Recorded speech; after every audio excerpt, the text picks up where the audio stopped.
오직 성령이 너희에게 임하시면이라는 제목으로 함께 말씀을 나누도록 하겠습니다. 사랑하는 우리 좋은 비전 가족 여러분, 우리가 지난주에 에녹에 대한 말씀을 들었고 또 계속해서 에녹 설교를 이어가고자 했지만 오늘은 성령 강림 주일입니다. 그래서 다음 시간에 에녹에 대한 마지막 남은 설교를 함께 나누도록 하고요. 오늘은 성령 강림절 강림주일로 또 함께 지키면서 말씀을 나누도록 하겠습니다. 오늘 이 자리 가운데 정말 성령의 뜨거운 역사들이, 불같은 역사들이 일어나기를 원하면서 기도하는 마음으로 준비했는데요. 이 말씀을 통하여서 정말 오순절에 임하셨던 그 성령님이 우리 가운데에도 놀랍게 임하기를 기도합니다. 여러분들이 잘 아시는 성경의 오순절을 기념하는 주일인데요. 예수님께서 부활하신 이후에 50일째 되는 날 마가의 다락방에 성령님이 임하셨고 그날 교회가 시작이 되었습니다. 그래서 우리는 이날을 성령 강림주일이라고 부릅니다. 사실 이 오순절은요 여러분, 원래 유대인들의 절기였습니다. 6월절 이후에 50일째 지키는 절기였습니다. 처음에는 맥추절 혹은 77절이라고도 불렀습니다. 마침 이번 주 수요일 예배 때 담임 목사님께서 77절에 관한 설교를 하십니다.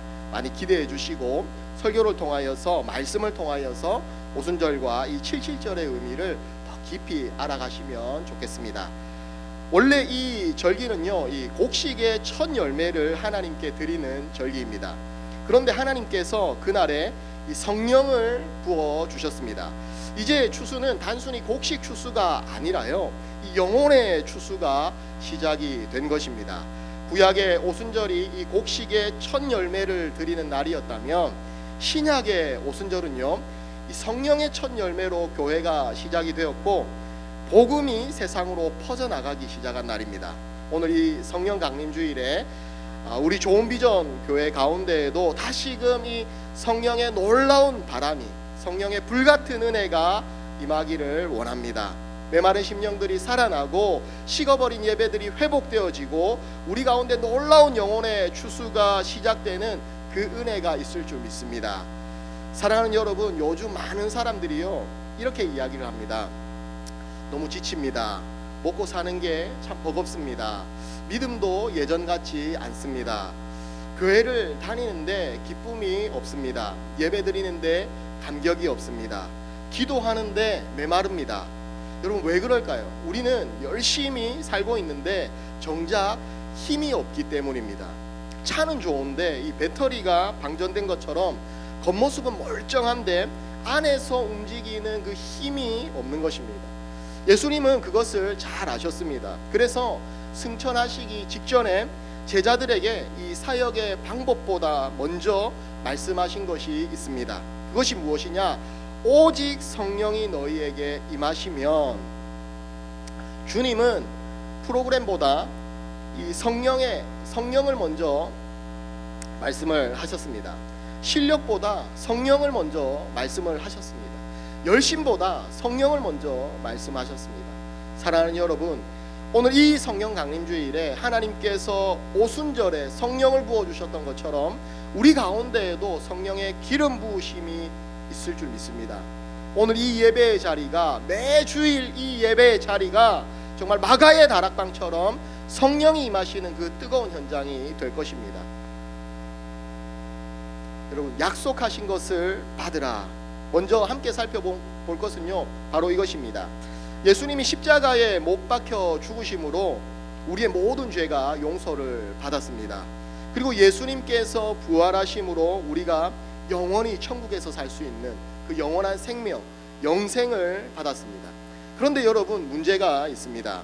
예수님이 이 땅에 평생 계시면서 우리에게 하나님의 말씀도 가르쳐 주시고 우리에게 하나님의 나라에 관하여서 이야기해 주시면 참 좋을 텐데 주님은 하늘의 왕으로 승천하셨습니다. 우리와 같이 계시면서 좀 병도 고쳐주시고 귀신도 쫓아주시고 기적을 일으켜 주시면 좋겠는데 하늘로 올라가셨습니다. 그렇게 떠나시면서 사도들과 제자들에게 신신당부를 하고 가십니다. 하나님이 약속하신 것을 기다리라 라고 말씀을 하십니다. 약속하신 것이 무엇입니까? 너 앞으로 큰 부자가 될 거야. 사업이 점점 잘 될 거야. 집값이 오를 거야. 자녀가 다 잘 될 거야. 평생 문제 없이 살게 될 거야. 이런 약속이면 얼마나 좋겠습니까? 그죠? 사실 우리는 이런 것들을 많이 기대합니다. 그래서 더 좋은 직장을 원하고 더 안정된 미래를 원하고 내 자녀는 남보다 더 잘 되기를 원합니다. 그런데 예수님께서 제자들에게 가장 먼저 약속하신 것은 돈도 아니었고요, 성공도 아니었고 편안한 인생도 아니었습니다. 무엇이었습니까? 성령이었습니다. 성령. 너희가 성령을 받게 될 것이다. 왜냐하면 성령이 없으면요, 여러분, 돈이 있어도 무너지고 성공해도 공허하고 잘 살아도 이 두려움이 사라지지 않기 때문입니다. 그래서 하나님은 우리 인생에 가장 필요한 것으로 성령을 약속하신 것입니다. 이 성령님은요, 여러분, 하나님의 영이십니다. 그리고 예수 그리스도의 영이십니다. 예수님께서 이 땅에 육신의 몸으로 계실 때에는 이 한 장소에서 제한된 사람들만 만날 수 있었습니다. 그런데 하지만 이 예수님의 영이신 성령님께서 오시자 이제는 어느 곳에서든지 어느 시간에든지 누구든지 주님을 만날 수 있게 된 것입니다. 사랑하는 여러분, 우리가 교회 안에서만 하나님을 만나는 것이 아닙니다. 운전을 하면서도, 직장에서 일을 하면서도, 가정에서도, 눈물 나는 시간에도, 아무도 내 마음을 몰라주는 그 외로운 순간에도 우리는 주님을 만날 수 있습니다. 왜냐하면 성령께서 우리 안에 거하시기 때문입니다. 그래서 하나님은요, 우리를 혼자 두지 않으셨습니다. 예수님께서 하늘로 올라가신 후에도 성령님을 통하여서 지금도 우리와 함께 계시는 것입니다. 사랑하는 여러분, 신앙생활은 단순히 교회를 다니는 것이 아닙니다. 매일의 삶 속에서 살아계신 예수님과 동행하는 것인 줄 믿습니다. 힘든 순간에도, 지치는 순간에도, 두려운 순간에도 성령 안에서 주님을 가까이 경험하는 좋은 비전 모든 가족들이 다 되시기를 주님의 이름으로 축복합니다. 너희에게 임하시면, 사랑하는 여러분, 약속하신 성령을 하나님이 보내어 주셔서 받았습니다. 이제 중요한 것은 성령님을 아는 것이 아니라 성령님을 실제로 만나는 것입니다. 여러분, 우리 8절 말씀을 다시 한 번 더 같이 읽어보시겠습니다. 시작. 오직 성령이 너희에게 임하시면 너희가 권능을 받고 예루살렘과 온 유대와 사마리아와 땅끝까지 이르러서 내 증인이 되리라. 여기서 여러분 중요한 표현이 있습니다. 그것이 무엇이냐면 바로 너희에게 임하시면 이라는 이 표현입니다. 여러분, 성령의 역사는요, 남의 이야기가 아닙니다. 너희에게 임하시면 이라고 분명히 말씀하고 있습니다. 이 성령 사건은요, 여러분, 남의 이야기가 아닙니다. 성령님의 역사는 나의 이야기입니다. 내 삶 가운데 임해야 되는 것이고 내 심령 가운데에서 경험이 되어야 하는 것입니다. 내가 직접 성령님을 만나야 되는 것입니다. 많은 사람들이요, 하나님에 대해서 압니다. 예수님에 대한 지식도 있습니다. 교회도 오래 다녔습니다.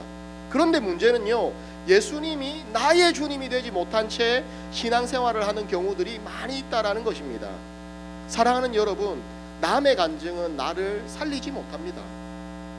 내 아내의 믿음으로 내 영혼이 살아나는 것이 아닙니다. 여러분, 내 부모님의 신앙으로 내 심령이 변화되는 것도 아닙니다. 하나님은 반드시 나의 하나님이 되어야 하는 것입니다. 예수님이 단순히 위대하신 분, 존경할 만한 분, 2000년 전 역사 속에 있었던 그런 인물 정도로만 남아있다면 복음은 아직 내 삶 가운데로 들어온 것이 아닙니다. 그러나 예수님이 나의 주님이 되시면 모든 것이 달라집니다. 십자가가 달라집니다.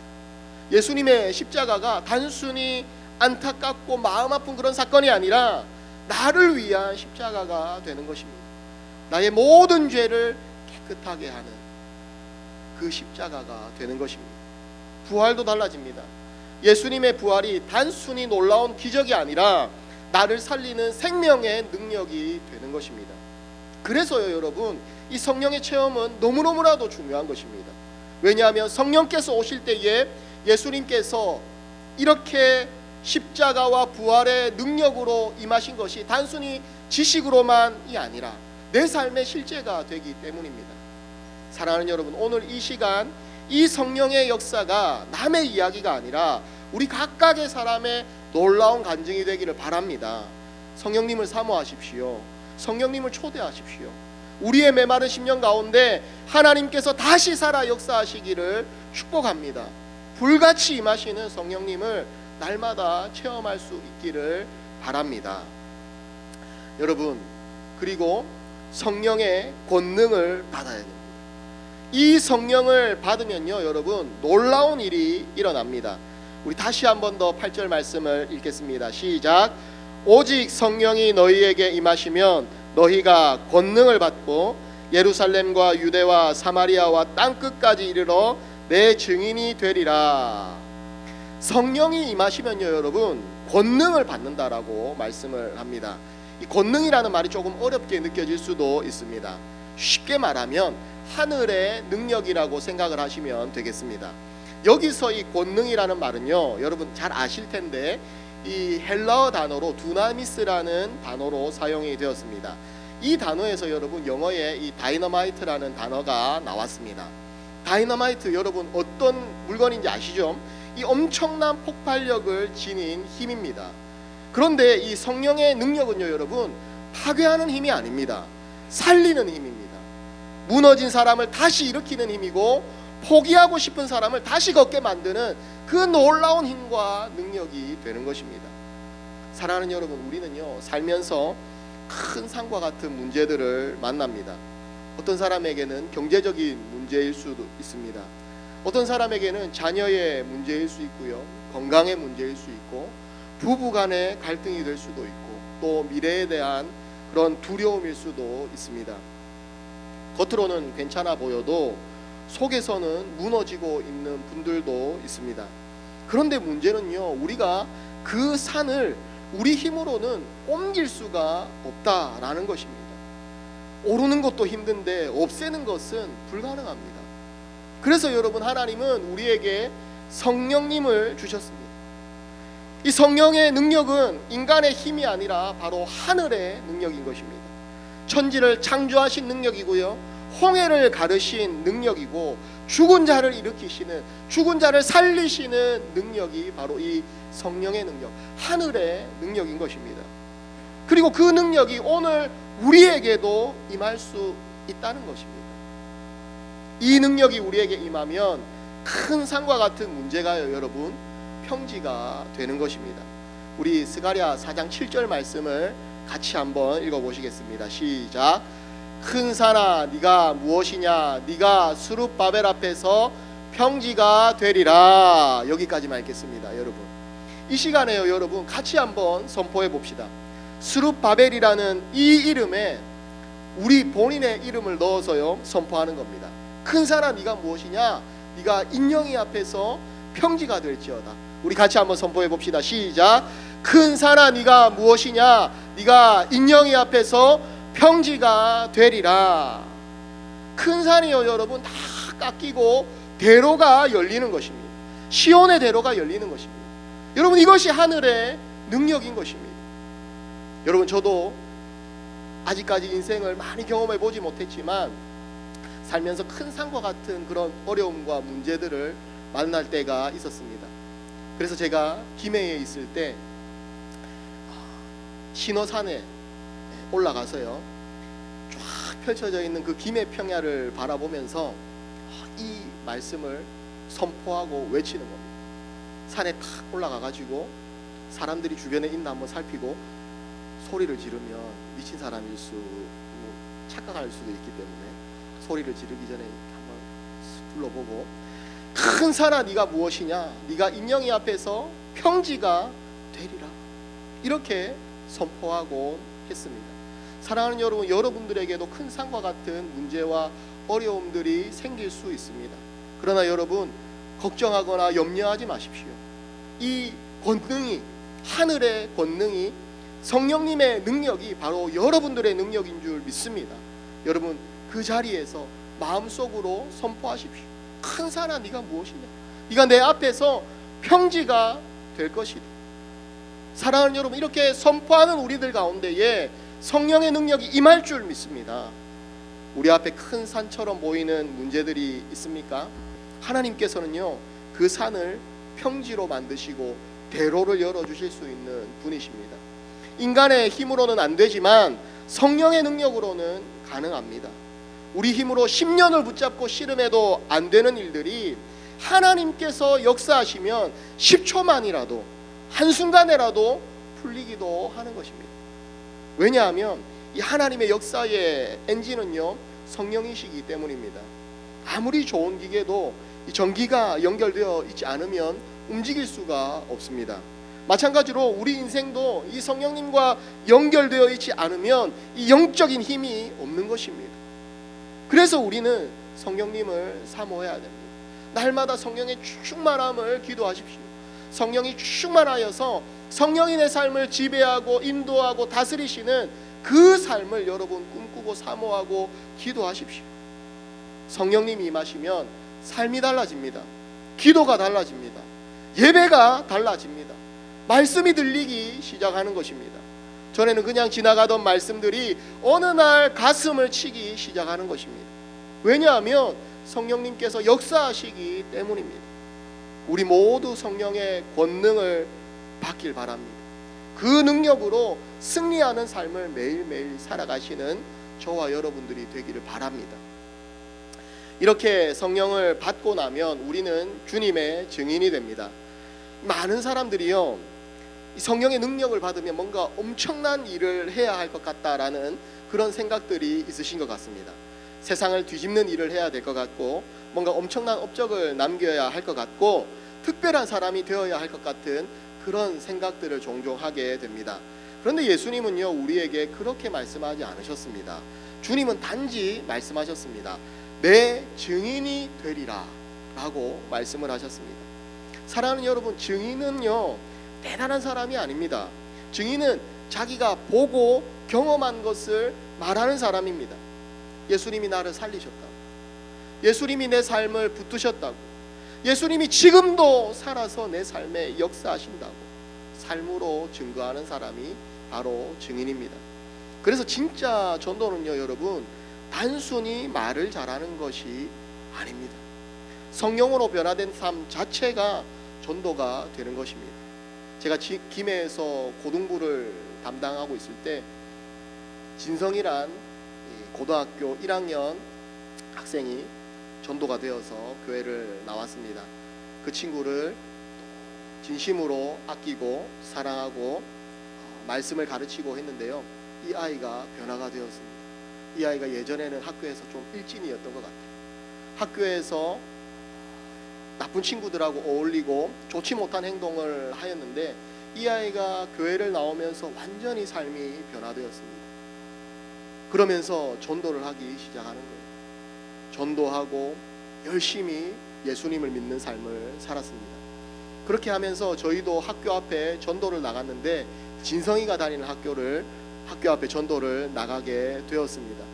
그렇게 이제 전도지를 전하면서 우리 교회에 한번 나와서 꼭 예배를 드렸으면 좋겠다라고 이야기를 하는데, 어떤 친구가 저 그 교회 알아요 라고 이야기를 하더라고요. 어떻게 아냐? 진성이가 다니는 교회잖아요. 진성이가 완전히 바뀌었어요. 학교에서 성경책도 읽고 친구들에게 대하는 태도가 완전히 달라졌어요.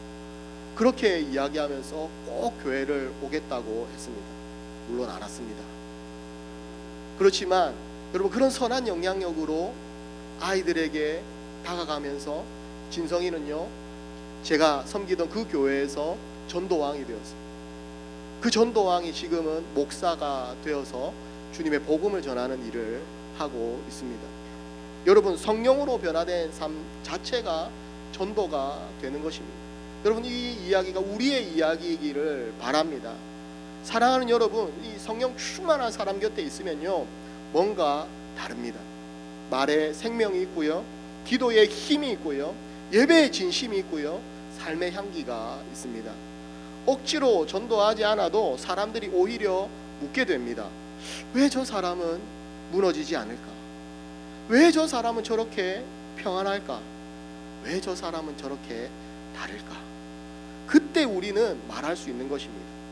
내 안에 예수님이 계시기 때문입니다. 내 안에 모신 이 주님이 나를 변화시켰습니다. 사랑하는 여러분, 우리는 세상 속에서 예수님의 증인으로 부름을 받았습니다. 직장에서, 사업터 가운데에서, 사람들과의 관계 속에서 우리는 예수님을 드러내는 삶을 살아야 합니다. 여러분, 직장과 사업과 사람들과의 관계에서는 이 모습을 잘 드러내시는 분들이 많이 있습니다. 그런데 여러분, 우리가 방심하는 곳이 있습니다. 가정입니다.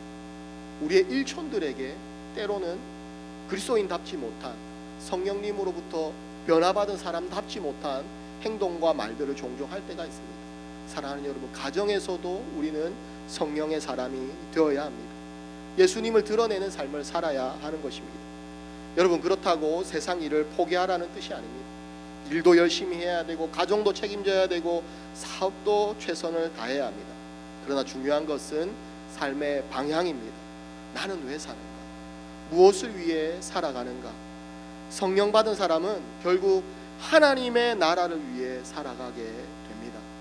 우리의 삶의 방향이 하나님의 나라를 향하여서 나아가게 되는 것입니다.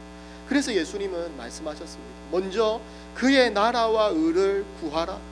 너희는 먼저 그의 나라와 의를 구하라 라고 말씀하셨습니다. 하나님은 하나님의 나라를 위해 살아가는 사람의 삶을 책임져 주시는 줄 믿습니다. 사랑하는 여러분, 증인은요, 내 힘으로 되는 것이 아닙니다. 우리는 결심했다가도 무너지고 뜨거워졌다가도 식어집니다. 그런 이야기 많이 들어보셨잖아요. 은혜 받은 이후에 목사님, 제 안에 있던 이 모든 본성이 완전히 죽었습니다. 아닙니다. 여러분, 잠시 기절한 겁니다. 언제 다시 깨어날지 모릅니다. 여러분, 증인은 내 힘으로 되는 것이 아닙니다. 결심했다가도 무너지고 뜨거워졌다가도 식어집니다. 그런데 예수님은 분명히 말씀하셨습니다. 내 증인이 되리라. 이 말은 주님께서 성령으로 우리를 변화시키겠다라는 약속입니다. 여러분, 내 열심만으로 되는 것이 아닙니다. 성령께서 우리를 붙드시고, 성령께서 우리를 변화시키시고, 성령께서 우리를 예수님의 사람으로 만들어 가시는 것입니다. 그러므로 우리에게 가장 중요한 것은 성령을 체험하고 성령의 충만을 누리며 살아가도록 하나님 앞에 계속 기도하고 간구하는 것입니다. 성령을 사모하십시오. 성령을 구하십시오. 기도하는 자에게 하나님은 성령의 충만을 부어주실 줄 믿습니다. 오늘 이 예배 가운데 정말 오순절 마가의 다락방에 임하셨던 그 성령께서 우리 가운데에도 임하실 줄 믿습니다. 말씀을 마칩니다. 여러분, 메마른 심령 위에, 지친 영혼 위에, 식어버린 예배 위에 다시 성령의 불이 붙기를 축복합니다. 주여, 이곳에 임하여 주시옵소서. 성령의 불같은 은혜를 이곳에 부어 주시옵소서. 하나님 아버지, 늘 성령으로 기름 부어 주시는 이 자리가 될 수 있도록 주여 도와주시옵소서. 성령께서 우리 가운데 오늘 임하셔서 놀라운 은혜의 역사를 앞으로 시작해 나가실 줄 믿습니다. 여러분, 기도하겠습니다. 사랑하는 하나님 아버지, 감사합니다. 오늘 성령 강림주의를 맞아 성령에 관한 말씀을 들었습니다. 아버지 하나님, 이 말씀을 그냥 단순히 듣는 것이 아니라 하나님, 이 성령의 능력을 체험하고 이 놀라운 성령의 역사를 경험하는 이 자리가 될 수 있도록 주여 임하여 주시옵소서. 예수님 이름으로 기도드립니다.